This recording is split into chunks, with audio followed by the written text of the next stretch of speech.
Hello Wolfpack, we're back with a general market update. I have had some feedback on my general market updates, and I like to, I think I'm going to keep them short. I think I'm going to try and keep them under 10 minutes, and we'll start off straight away because of that reason, because I think people get a little bit too overwhelmed with information once you get it longer than that point. So let's jump straight into it. Let's go short term right now. What we see on Bitcoin, obviously a move up from 43k to 47k. We've seen a symmetric triangle, and what we have seen is a fake out above 48.8k, which is actually our most major resistance area in the current time right now, and we're currently back in that symmetric triangle. So there's two possible scenarios on Bitcoin right now, both of which I think are equally likely. One of the scenarios is we drop down and make a higher low at around 46.7 or possibly even 45 before heading upwards, right? That's a scenario. And the other scenario is we just break out to the upside here and break 48.8k, flip it for support, and then continue upwards. Two scenarios there. Not going to overcomplicate it, but essentially both of those scenarios are equally likely in my opinion. I don't think anything is particularly, outstanding on this chart. The only thing I will consider on this chart, and this is a reoccurring trend amongst all charts right now, we have an RSI downtrend, right? RSI downtrend, RSI divergence, whatever you want to call it, bearish. Okay, that's a bearish indicator, but a bullish indicator is the fact that symmetrical triangles typically break to the upside when we have moved up into them, right? So that's bullish, but we have seen a fake out. So mixed signals on the short term. On the longer term, and this is a bit of a complicated chart here, what we're seeing is a double bottom at 40k, right, and then a W formation on top of that. Usually W formations head to the upside, and so we should realistically be breaking 48.8k very soon. But again, what we actually are seeing is a downwards trend on the RSI, a bearish divergence on the RSI. On the weekly chart, we are also seeing, and we'll bring it up, we don't actually have it up here, we are also seeing a downwards trend on the RSI. Okay, so we can see it all the way from January to the current times. This is bearish. Okay, we have three separate significant charts showing long-term downwards trends on the RSI. Do I think this is actually going to affect the bull market? No, I don't. Do I think this is going to cause extensive stagnation? Yes, I do. I think what we're going to be seeing, and I think what's likely to happen is, either a higher low or more bouncing, right? At least for a couple more days in this region, before a breakout, right? And I think that this is a major point of contention. We can already see some bouncing, so we don't have to bounce for too much longer, but we have to make a move here. We can't just continue drifting underneath this RSI resistance. We have to actually make a higher low, so drop down significantly, make a higher low, and then head back up above it, or we have to break it right now. Right? We can't just keep drifting in this region. What we can see on the daily chart, last time we had something similar to this, right? We had an RSI downtrend somewhere over here. I'm not going to draw it out fully, but it goes all the way back to January. We saw extensive, we didn't see this like lurking around on it. We saw drops down, up, down, and then break. All right, we need to see something like that if we're going to break it, or we can just break it now straight away. Anyway, that's a bit irrelevant.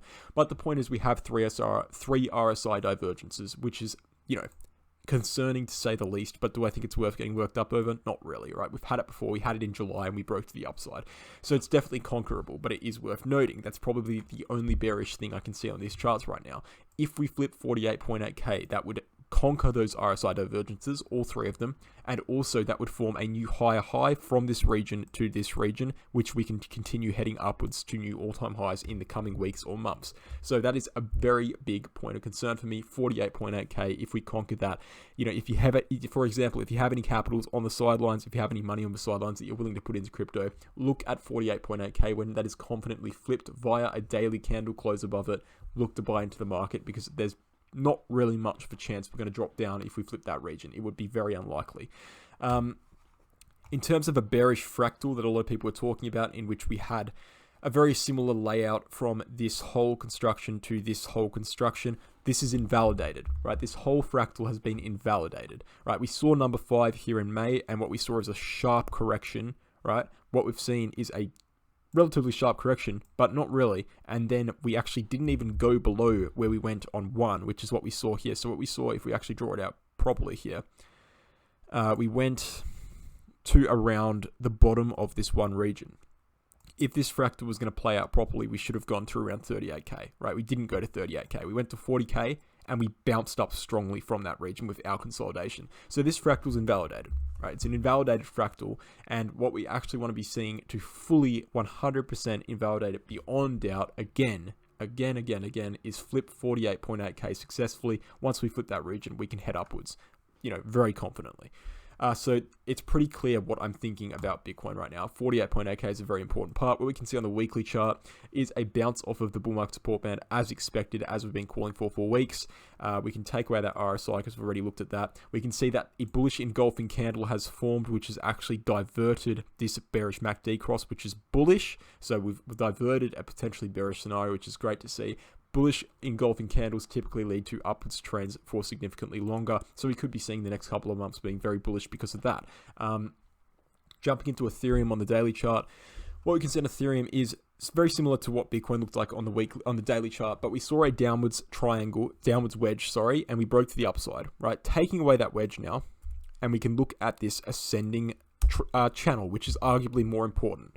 All right, if we take away all of this quickly, and we'll take away the indicators just to get you a good perception of this just ascending channel, because this is very important to me, right? Ascending channels are patterns of continuation, typically, okay? So if you see an ascending channel and you move up into the ascending channel like we did here, it is very likely that you're going to move up out of it like we did here. We did move up out of it, but we got topped out here at around 4K. We went down into it. And because it's a pattern of continuation, we also went down out of it. But right now, we're moving up into it again. So therefore, the most likely scenario is we move up out of it past 4K in the coming weeks. So Ethereum is bullish to me, 100%. If we look at the Bitcoin dominance chart, one of our last charts here, nothing's changed, right? I do think we're still going to be seeing a bounce on the Bitcoin dominance chart. A lot of people seem to think that's not going to happen, but it doesn't really make sense. If you look at what happened here in 2017, right? In October 2nd, 2017, we were lurking at around 55 on the Bitcoin dominance. In December 4th, which is a week before Bitcoin topped out, it was 71, right? So we went up significantly in Q4. We're just entering Q4, all right? We're probably going to go up significantly. And I'm not just saying that blindly because of what happened last time. What I'm saying is that in this region from October 2nd, Bitcoin went from a few $1,000s to 20K, right? Bitcoin is going to be going from 50K to my price prediction of 113K or higher, okay? So it's going to make its fundamental massive spike up, parabolic move in which people are going to be rushing into Bitcoin to seek the returns. All of the new people from the outside world, from, media sharing the content about crypto, YouTube, etc., all of the search, Google search history going up in relation to Bitcoin. New people are going to be getting into the market. They're all going to be buying Bitcoin. Bitcoin dominance will go up because of that. Bitcoin will top out, right? People will get bored of Bitcoin and start sifting their money into altcoins, and then Bitcoin dominance will drop significantly down to new all-time lows. The reason why it will go to new all-time lows is because there's more altcoins in the market as there was in 2017. Therefore, there's more places to spread money around in the market, right? So we will be going to new all-time lows. As to where that will be exactly is hard to say, but it will be lower than 35%. I've said 30% to 20%. That's just a wild guess, right? But it is a pretty broad region.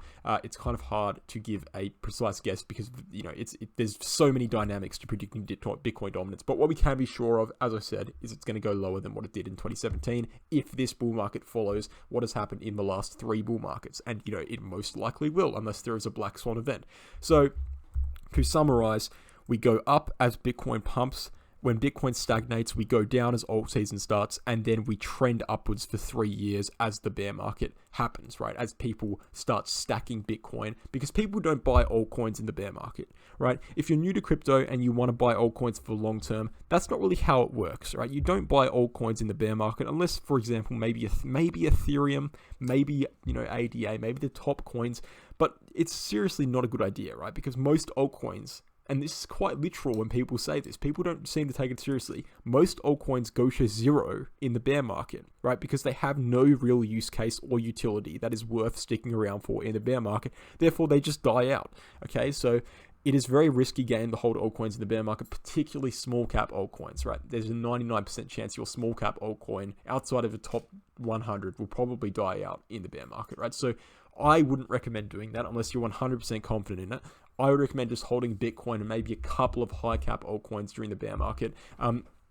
But essentially, that's what the market does. Doesn't matter what I think, that's what the market does, right? Bitcoin dominance goes up during the bear market. People stack Bitcoin. They don't care about altcoins in that season because they know that it's very risky to hold them. It's very likely they'll go to zero. But Bitcoin has proven that it can stick around for an extensive period of time because Bitcoin essentially is crypto, right? You know, when you think of crypto, you think of Bitcoin, right? And when the everyday person thinks of crypto, they think of Bitcoin. So it makes sense that it will stick around during the bear market. We also saw towards the end of the bear market a downwards trend, which means people are starting to stack altcoins in preparation for the next bull market. And then when the bull market kicked off, we saw a sharp upwards movement and then a downwards trend, right? So we'll probably be seeing something similar to that in the next period of time. So we can just draw this out quickly.